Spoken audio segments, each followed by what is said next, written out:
Hello, everyone. My name is Amy Leslie. My pronouns are they/them. I'm a fourth year PhD candidate at UC Davis. I'm in the Integrative Pathobiology graduate group and in the Department of Urologic Surgery in the Allen Gow Lab. And today I'll be presenting my talk on IGF-BP signaling and how it promotes resistance to next-generation anti-androgen therapeutics in advanced prostate cancer. So, to begin, therapeutic resistance is one of the biggest challenges in prostate cancer. And unfortunately, as the tumor starts forming at the primary stage, it is initially androgen responsive, which is fantastic. It's castration sensitive, but as it continues to grow and develop, it starts becoming insensitive to androgens, the hormone. And since prostate cancer is a very hormonal dependent disease, as it loses its sensitivity to androgens, it becomes castration resistant. And so within 5 years, most patients with prostate cancer will progress to castration resistant prostate cancer, CRPC. And CRPC is an incurable disease and a leading cause of cancer death in men worldwide.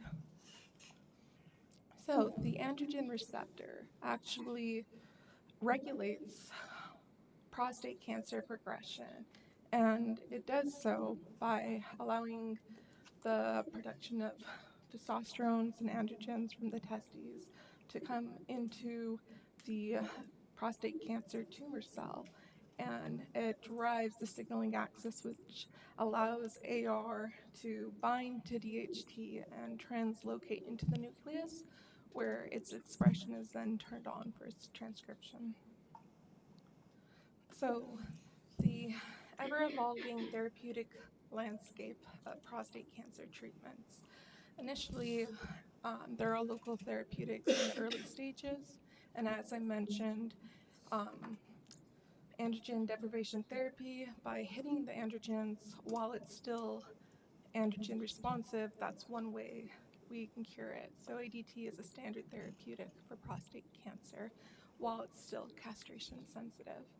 Alas, as it becomes androgen insensitive, it transforms into castration resistant prostate cancer. And so the ADT stops working and it becomes much more aggressive and malignant. As a result, what ends up happening is we fortunately have a couple of chemotherapeutic options, such as the next generation anti-androgen therapeutics and taxanes and PARP inhibitors. And so these second level anti-androgens come and rescue when you start reaching the CRPC stage. And so besides these main therapeutic treatments for CRPC, enzalutamide and abiraterone are some of the classic NGATs that prevents the AR binding to the androgens, and abiraterone respectively diminishes the production of androgen. And so that's kind of the mechanism of how it works. Alas, treatment resistance to NGATs remains a clinical challenge for patients with CRPC. And so luckily, we have preclinical models to study the prostate cancer progression. And so LNCAP cells are actually representative of castration-sensitive, hormone-dependent prostate cancer. And as we can see with the ADT, originally it will work, but eventually resistance will prevail. And as a result, it enters into the CRPC stage. And these cell lines, C4-2b, are representative of castration resistance and androgen insensitivity. So these are some of the in vivo control models that we have for this experiment. And so going forward, for in vitro acquired therapeutic resistance, what we have here is when you have C4-2b cells, they will respond to this NGATs, such as enzalutamide. And they will work for a period of time, but eventually the cancer cells are extremely smart and they adapt and they evolve and activate new molecular mechanisms which can tolerate enzalutamide. And so we've actually developed MDVR cells using the C42B as parental cells by treating them with enzalutamide for over a year. And so here's a cell growth assay showing how when you increase the dose of enzalutamide, MDVR cells are far less sensitive to enzalutamide. And to continue, we have not just one model of acquired resistance for enzalutamide, but we also have the family of NGATs, which includes enzalutamide, abiraterone, apalutamide, and darolutamide, leading to these 4 unique acquired resistant models that we've created in our lab. In addition, for today's talk, I'm going to also use another cell line. 16D is another CRPC cell line that's also resistant to enzalutamide that was developed in Vancouver at the University of British Columbia. And then separately, we also have RB1 cells, which is a form of intrinsic enzalutamide resistance that's naturally occurring. And so using these models, I hope to really test the edges of what's driving NGAT resistance. And so when we look at the MDVR, ABR, APLR, and DARL cells, we did a lot of RNA sequencing, and this is a Venn diagram showing the most upregulated genes. In particular, this is a log2 fold change with a 1.8 minimum threshold. Oops. And so over here we can see that there are, out of 60,000 some odd candidates, there are about 2 genes that are consistently upregulated between all 4 of these NGAT resistant cell lines. And one of them is known as IGFBP3. And so the insulin growth factor binding protein 3 has actually been known, its overexpression is correlated with poor patient survival in prostate cancer. And so here we have the cancer genome atlas here, and higher Gleason scores showing the tumor aggressiveness and malignancy. And we can see that the higher the IGFBP3 mRNA expression, the higher it is correlated with the greater Gleason scores, such as 8 to 10, consistent with another clinical data patient set acquired from CBioPortal. And so IGFBP3 has been known to play a major role in the DNA damage response. So previously we actually found out that IGFBP3 is necessary for PARP inhibitor resistance in homologous recombination deficient prostate cancer. So there's quite a good supporting evidence to pursue this.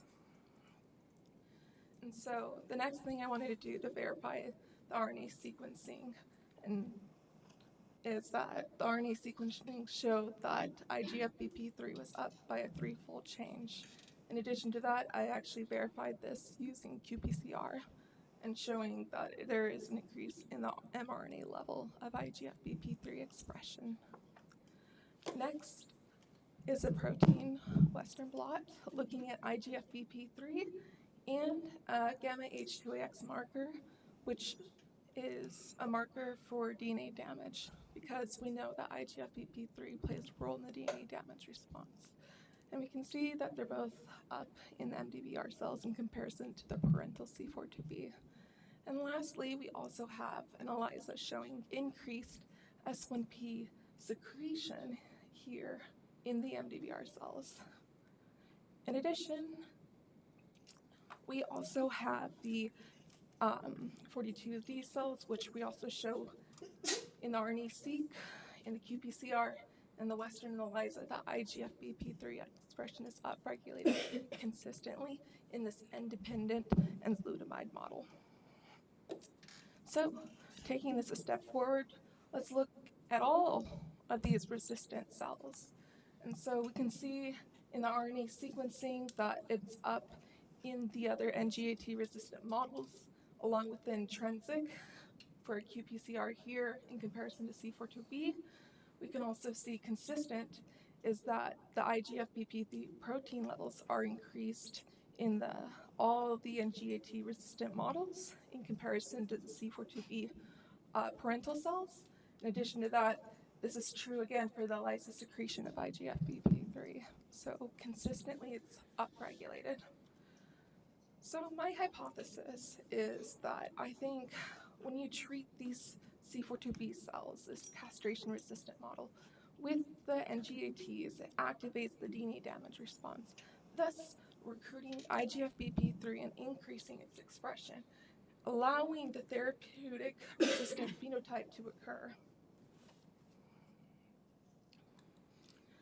So, in addition, I want to look about it a little bit in earlier stage. So what happens when you treat LNCAP cells, which are the castration-sensitive, and C42B cells, which are the castration-resistant, with enzalutamide and NGATs? And we can see in the RNA sequencing that there is a huge uprise in IGF-BP3 boosted. Along with that, we can see that the RNA-seq is also supported by the protein as well, where IGF-BP3 is continually up when you treat these sensitive cells with the NGATs. Furthermore, when we look at clinical data mining, we can actually see in these paired patients, 39 patients pre and post enzalutamide treatment, that there is a huge increase in IGF-BP3 expression. So this is not just our models, but also what's happening in the patients. So let's knock it out. Using an siRNA, we inhibited IGF-BP3 expression, and the qPCR verifies that. And so thus, we actually combined it with enzalutamide and IGF-BP3. We can see here that, yes, the MDVR cells are fairly resistant to enzalutamide, but when you knock down IGF-BP3 alone, it works quite well. In addition, the combination does destroy a lot of the cell growth. Same with the colony formation assay, the quantification of the cell survival is decimated by the combination, along with the microscopic images showing the cell growth assay. And lastly, over here, we can see in this Western blot that when you have the combination of all four, when you inhibit IGF-BP3, it is successfully depleted. But you also see that there is some gamma H2AX DNA damage that's happening, which is contributing to the genomic instability. Thus, the genomic instability is too much for the cancer cell to handle, and thus you can see cleaved PARP, which is a marker of apoptosis, getting heavier. Lastly, I go to show in the other enzalutamide-resistant models, this is a consistency trend when you do the combination of enzalutamide and IGF-BP3 inhibition depletes cell growth, along with the colony formation assay in RB1 cells.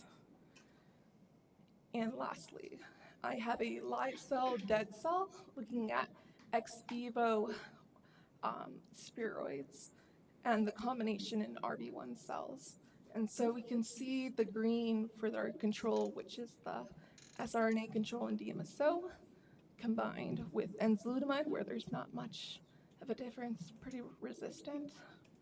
The knockdown of IGF-BP3, we can see that the green is diminishing, and there is this bigger uptake of red, indicating the dead cells. And when you combine it, the green has faded, and the amount of red dead cells has drastically increased. We've also performed, I performed a cell titer glow assay, showcasing the consistency of these spheroids and making sure, is this what I'm also seeing in the cell viability? And so in summary, IGF-BP3 is overexpressed in a number of NGAT-resistant models, and it looks like IGF-BP3 inhibition can regulate NGAT sensitivity. Thank you.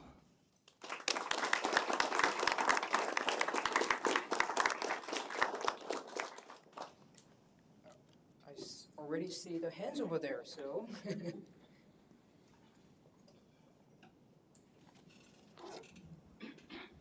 Hello, that's super cool. My question is, first, I guess, is IGF beta 3 or whatever, is it secreted like other growth factors, or So it's like in circulation, I guess. And if so, are y'all looking at it as a diagnostic as well, as something to target for therapeutics? Great question. So part one of the question is it being secreted? And so yes, it's actually quite amazing. IGF-BP3. There's about a family of 6 or 7 insulin growth factor binding proteins, and IGF-BP3 is the highest one in adult circulation that has a multitude of roles in many cellular functions. But it can be secreted. In addition, it could be found in the cytosol, and it also gets translocated into the nucleus where it does even more activities. And so it plays a pretty diverse role.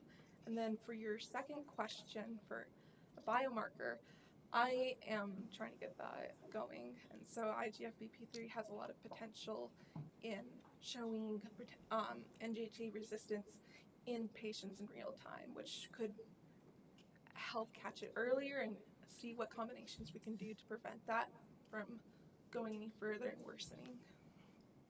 Good question. Any other questions before the coffee break?